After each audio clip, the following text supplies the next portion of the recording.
everybody, welcome back to my channel. So I've had a fair few requests to talk about how I stay organized with a baby, and generally there's a lot of the same life organization principles that I was using before, but then you just throw a unpredictable time sucker into the mix, and that is a whole other challenge. So I wanted just to take you through different aspects of life that need organizing and how we manage that, how we handle them. Some of them are just general life things that applied to us and most people, even when you don't have kids, but then obviously you add that little time sucker into it and things escalate. But then there's also going to be some more specific baby things that you have to consider when it comes to organizing your life. What fun. A few disclaimers on my personal experience. I have a very active co-parent who's also my husband, who I live with, and all of that, yada, yada, yada. We have one child so far, for now. Who knows? So I cannot speak for what it is like if you have more than one kid or if you're a single parent. And then also, I'm one of those annoying, naturally organized people. Sorry, not sorry. I find a lot of joy in it, and it's definitely one of my strengths. I enjoy being organized and on top of things. But yeah, I just wanted to share how we do things and take from that what you will. Also, I am working with HelloFresh again. Thank you so much to them for sponsoring this video, and I'll talk a bit more about them when we get to the meal planning section. Oh yeah, this is gonna be a juicy, juicy video. So let's get into it. So first up is child specific, and it's a big one, and that is childcare, because there's a hell of a lot to organize there. Things that you'll have to consider are who's doing drop off and pick up. In mine and Dan's situation, because Dan commutes to work, he has to leave earlier and he's back later, and I work from home, I do the drop offs and pickups. However, it might be different in your situations depending on your jobs and where you live. I know that some people have like one person does all the drop offs, one person does all of the pickups, or maybe it's even more complicated than that if you're a shift worker. Every so often my work stuff clashes with that time, and so Dan steps in to do that, but then it does mean that like sometimes he might then have to go into work earlier another day or stay later another day. So it's just a constant negotiation. We don't need a system or anything to keep track of who's doing what, because it is mostly me and then the odd time of Dan doing it. But you may need a system, you may need a calendar, you may need a spreadsheet, like who knows, just to keep track of like, wait, am I picking them up today or am I dropping them off today? Like who's doing what? But it can definitely be a faff.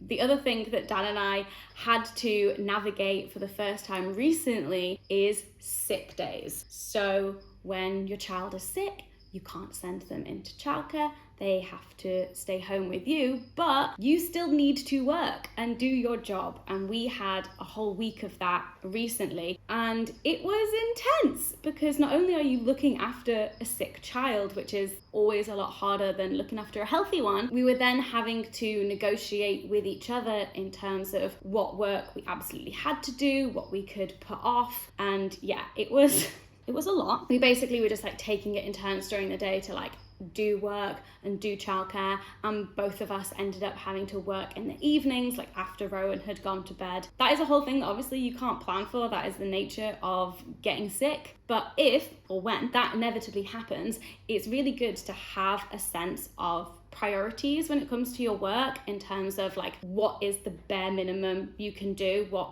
is the scraping by, what absolutely has to get done, and then what is the stuff that you can like leave, like that's actually not that urgent or important right now, and so it can wait a while. And then just excellent communication skills with your partner or whoever else you might be co-parenting with, or whoever might be around to help you. If you have got extended family who are like on it with childcare and are available to be hands-on, then get them in for the sick days, as long as they're not like too old and vulnerable themselves. All of Rowan's grandparents don't live nearby, so unfortunately we can't call them in when he gets sick. So you may have seen some of my previous calendar blocking videos. I am very much still a calendar blocker, and I have created a whole other calendar for Rowan. So this I find really useful because he's not full-time in childcare, and because, you know, he started out doing half days and then it was like full days but part-time. So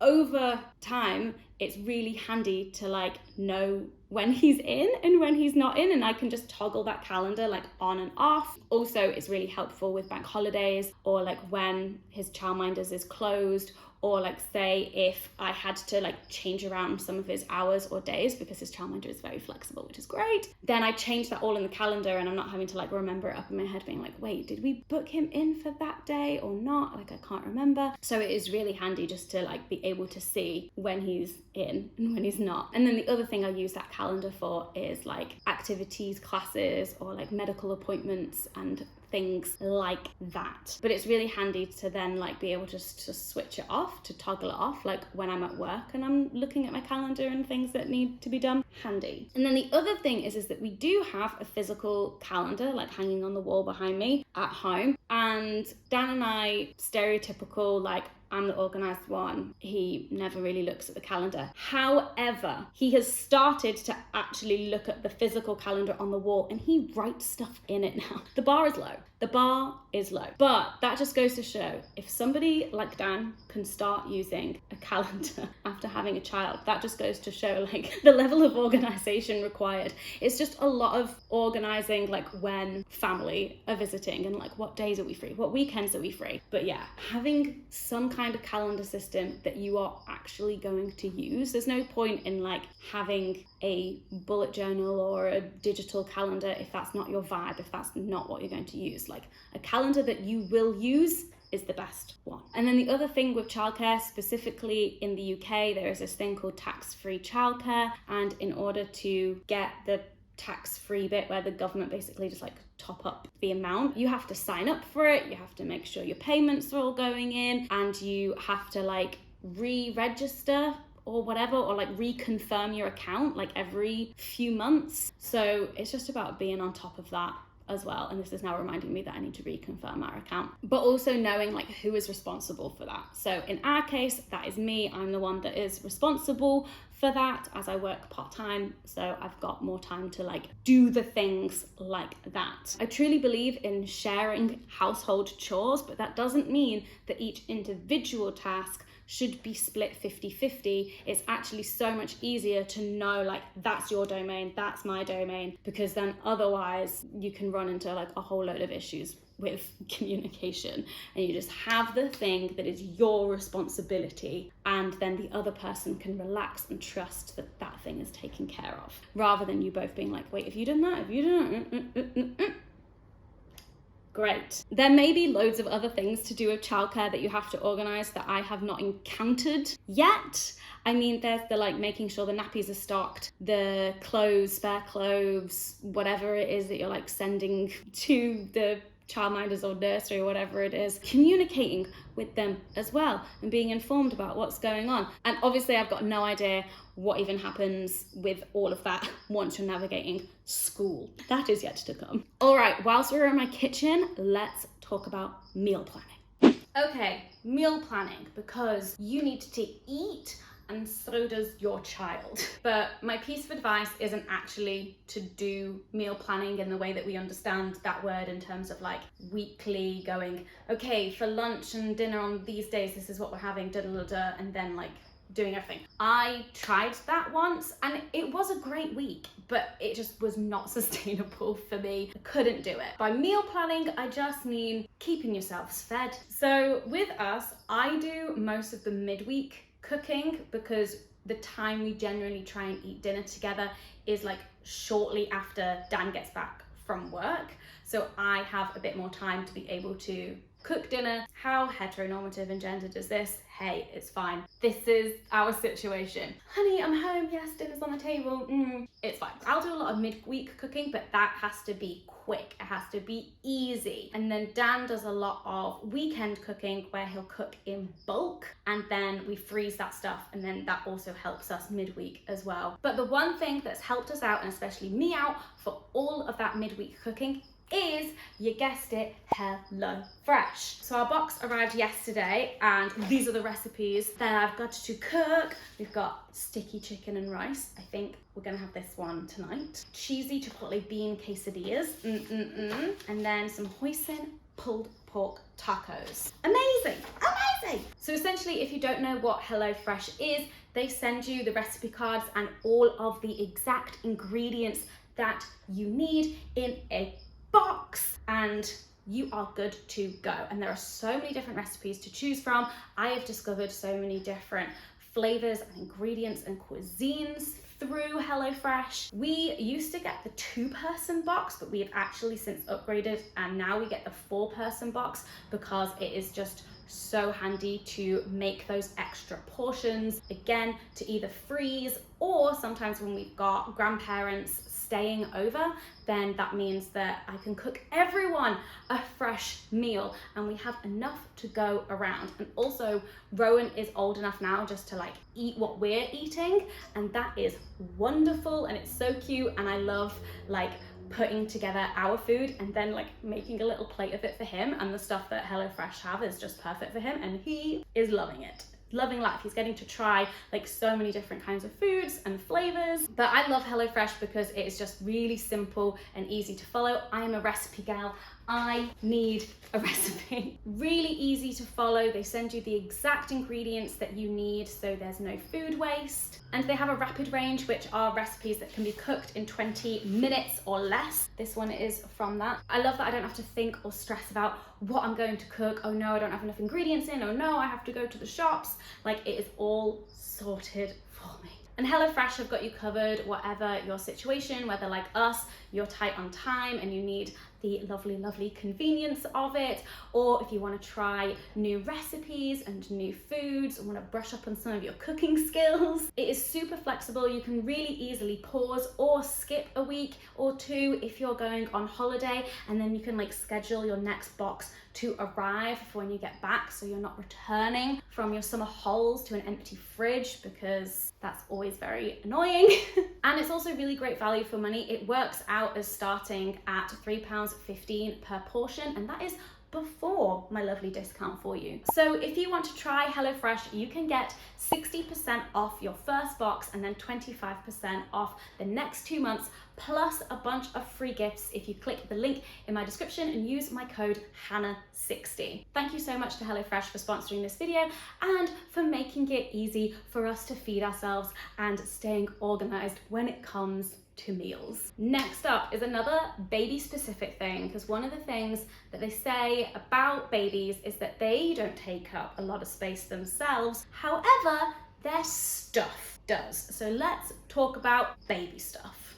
So it is a given that you're going to be doing a lot of laundry when you have a child. That is just an inevitability, unfortunately. But baby clothes, the real organization thing that I wasn't aware of before I had a baby was, it's not just about the size of the clothes that you need to make sure you're getting right, but the season. Like, I hadn't thought about that. And then when we received lots of really lovely like snowy pram suits and like gorgeous like thick cardigans and stuff when Rowan was born. He was born at the end of April. He never wore any of that stuff. So that's my warning to you now, is don't just think about the size, think about the season. But yeah, you're gonna have to do lots of laundry. But the way that we have dealt with clothes for Rowan is we have those like vacuum packed seal bags and we stick everything in there. We've also done a little bit of renting, so then we can give those back. Like, we don't have a lot of storage space here, and so it just piles up. And then, you know, we try and like give away stuff that we know we're not gonna want to use in the future, but a lot of it, you know, we do want to potentially use again, and so we're like, oh well, we have to hold on to that, and it just keeps piling up. I have no idea how you do that. Like, if you've got more than one kid and you're like navigating the whole thing, but with 2 children, 2 different sizes, Jesus Christ. But luckily for us, we've got some friends who are due, they're having a baby in a couple of months, and they basically came around and took loads of our 0 to 6 month stuff. And not just clothes, they took quite a few like bulky items that we don't use anymore, like play mats and things. If you have friends who are like gonna be having kids a bit after you, oh my God, pass that shit around, because it's so handy, because then we can like grab stuff back off them, give it back to them, like, oh my God. The other thing that I know some people do, as well as the clothes rotation that you kind of have to do, is toy rotation. We don't do this. Since we did Rowan's room, we actually now have more storage for his toys, so we aren't yet running out of space for his toys. I mean, there are definitely some in his boxes that he has no interest in playing with that are too young for him, but generally he's doing grand. Maybe we'll do some toy rotation in the future, but for now, and this is going to be a theme continued, if it's not something that we see as super important or urgent, then we just let it go. Like, yes, maybe we would be better parents and Rowan would have a better time with his toys if we organized them better and did rotations and like hid some from him and then like brought some out so he was like new toys, but when they're not actually new. Like, I've seen those TikToks and reels, but I can't be bothered. I cannot be bothered, and I think that's fine. And if you aren't doing toy rotation with your child, you are not a bad parent. One thing that Dan and I have done, although this isn't new since having Rowan, but is have a cleaner. If you are able to afford a cleaner, then honestly, I would highly recommend. We have someone who comes once a fortnight. Oh my God. When I come home after she's been, it's amazing. I love her. Incredible. It saves so much time. I wanted to be able to make a really lovely point here about how doing laundry isn't that bad, because Rowan is now at an age where he helps me and it's really cute. He's really interested in the clothes and in the washing machine and he has a great time. However, when I am taking clothes out of a wash and putting them on the line, yeah, he likes to sometimes pull things out of there, but most of the time he likes to take the things that I've already hung up and put them back in the washing machine. But it's still adorable, it's very cute, and I want to encourage it, because then maybe when he's a bit older he will actually help me. Fingers crossed, fingers crossed. There's another pro tip: get your child to work. Make them work for you. But as they get older, they do take a genuine interest in chores and like what you're doing. So if you can get them to help out, like, great, make a game of it. Fun, we love it. So babies don't just have stuff that you need to organize, there's also the baby activities and schedule. Before I had Rowan, I was like, I don't want to become one of those parents that organizes their entire life and their days around their child's naps. And here I am, and that nap is sacred. It is sacred, god damn it. We are down to 1 nap a day, and so I will not fuck that shit up. But interestingly, for the first, I would say like 3-4 months, not a thing. The napping and the sleeping is just so constant and sporadic. But then after that, they start to get into a bit of a rhythm and you start to notice, oh fuck, we fucked that nap, and so the rest of the day is now fucked. Maybe not as dramatic as that. But here's the thing when it comes to the naps. I have never done so many mental arithmetic, like calculations in my head in terms of figuring out what baby activities we can get to for what time that would fit around his naps. Do we nap at home and then go, or do we leave early and nap on the way and then wake up when we arrive? Like, there are so many different possibilities. Or we go and then he does a nap afterwards. Sometimes you'll be like en route to a thing and then they just fall asleep en route when you didn't want them to, or of course they are not falling asleep when you do want them to. It is an endless calculation. I once had a lunch thing and I was bringing Rowan with me, but with where it was, I needed to be able to travel there, but I knew that Rowan wouldn't be able to fall asleep on the tube, but the time of the lunch was going to be like when he was going to wake up from his nap. And so I just got there an hour early and then walked around a nearby park for an hour so he could have his nap and then we could have lunch with a baby that was in a good mood. It sounds ridiculous, but it genuinely becomes something that just rules your entire day. I also think I lost the plot slightly in those newborn stages because I don't know if you remember,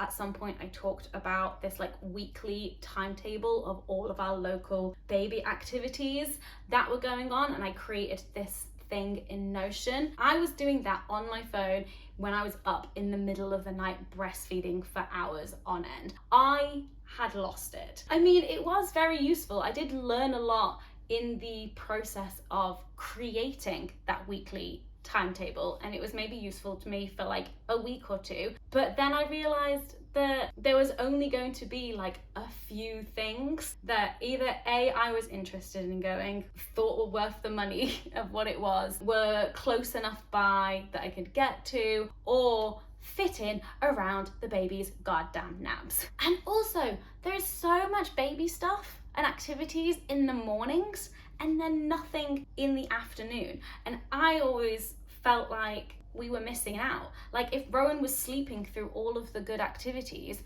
could never really go to stuff, and then he would just be like happy as Larry and awake in the afternoon, and there'd be nothing for us to do. So people who organize baby classes, like, why don't you do stuff in the afternoons? That would have been really helpful for me. So I wouldn't actually recommend making a weekly timetable in Notion with all of the baby activities, unless of course that is your coping mechanism for staying awake and being up in the night breastfeeding. I would recommend it for that. It definitely kept me going. But there's this really great website called Happity, which I think at the moment is mostly London, but I think they might be expanding or have expanded, and they have loads of lists of baby activities. You just put in your postcode and you can book them through there as well. So I've used Happity a lot for like finding out what's going on and like what's happening. But generally when it comes to like organizing our life, our days around activities and Rowan's schedule, is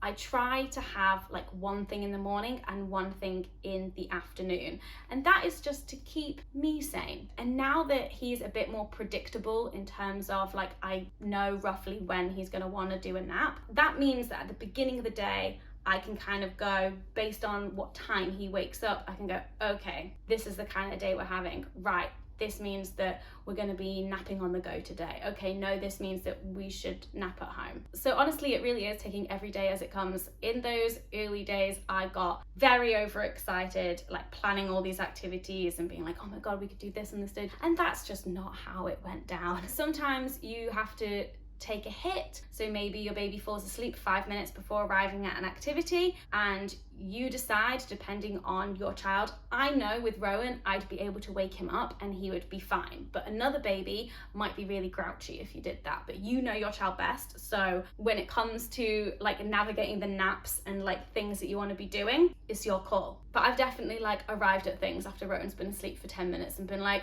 we're here, oops. So I also wanted to talk about some things that have worked for us that are just more general and don't fit into any of these specific food, calendars, baby stuff categories. So things that have worked for us.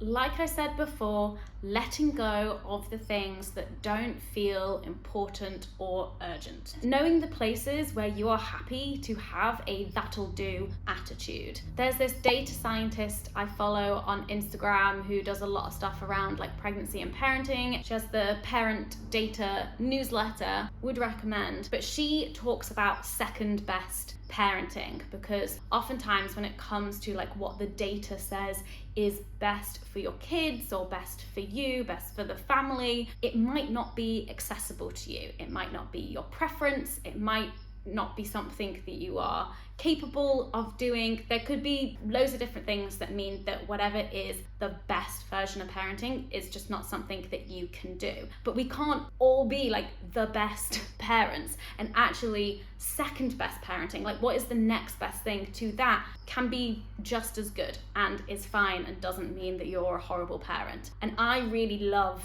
this concept of second best parenting. I feel like a lot of what Dan and I do is very second best parenting. It might not be like the most optimal, like optimized, perfect version of parenting, but you also just have to like give yourself a break and let yourself live. So having that kind of attitude, I think, has really helped us with parenting, and then of course all of the life organization stuff that comes along with it. Yes, we're not on top of everything all of the time, and that is okay. Another thing that has been a philosophy of mine forever, not just since becoming a parent, but oh boy, is so useful when you do have a kid, and that is everything has its place. Yes, I'm one of those people. I remember learning about mise en place, I think from Gordon Ramsay's Hell's Kitchen, which is like the French cooking saying of like when you have like all of the things that you need to cook the thing like ready and out. HelloFresh is very mise en place. But since learning about that phrase,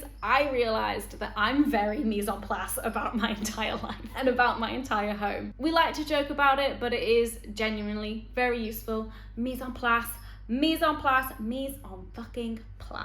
But also, just because we be mise en placing over here, it doesn't mean that everything is always where it should be. It just, you know where it belongs. It's also very helpful for finding things. When you need something, then you know exactly where to look. Another general organization tip that is useful always is write everything the fuck down. Do not rely on your memory, even for the tiniest little things. Your brain is weak. Whatever system will work for you in terms of getting that from your brain down in a note app on your phone, on a physical piece of paper, on a sticky note on your fridge, like whatever it is, however you are going to be reminded of the thing, write it down as quickly as possible from when you think the thing that you're like, oh, I need to do that thing. Write it the fuck down. It's a lifesaver, honestly. And then another thing, again, general life tool, I learned about this way of phrasing it from a Thomas Frank video, but it is essentially 2 is 1 and 1 is none. And I will definitely not be using this to teach Rowan how to count, because then he's gonna get very confused. But essentially what it means is it helps with not running out of things that you need. For example, bin liners or toothpaste, whatever it is that you need to keep stocked in your house. So when you have 2, think of that as actually you only having 1. When you have 1, think of that as you actually having none. Because when you have 1 and then you run out, you have none. So whatever it is, try to always have at least 2 at all times. So when that 1 runs out and you go down to 1, that's when you have to think in your head, oh, I've got none, so I better add it to the shopping list. And then you write it down because you have a written down shopping list and not in your head. And then finally, I know I've kind of said this before, but it really is important, but knowing that treading water is enough. Having a kid, having a baby is hard. They are unpredictable little time suckers. So things are gonna go a bit chaotic, temporarily, maybe even forever, who knows. You're doing absolutely great. Try not to be too hard on yourself, because then you'll have the thing that you're stressing about, and then you'll have you being mad at yourself for stressing about that thing. And we don't need the 2 things. You can just be like, I didn't do that thing. And then we compassionately forgive ourselves for not being our best. But that's fine. We can't be our best all of the time. I hope this has been interesting, maybe even useful. or you just like nosing about how other people organize their lives, this is how we do it. Thank you so much to HelloFresh for sponsoring this video. Like I said, if you click the link in the description or use my code Hannah60, then you will get 60% off your first box and 25% off the next 2 months, plus some free gifts. If you have any tips and tricks for life organizing with a baby, if you've got 2 kids or if you've got school age kids, then let me know, because I would like to understand for my future. Thank you very much. I hope that you're all doing well, and I'll see you in the next video. Bye!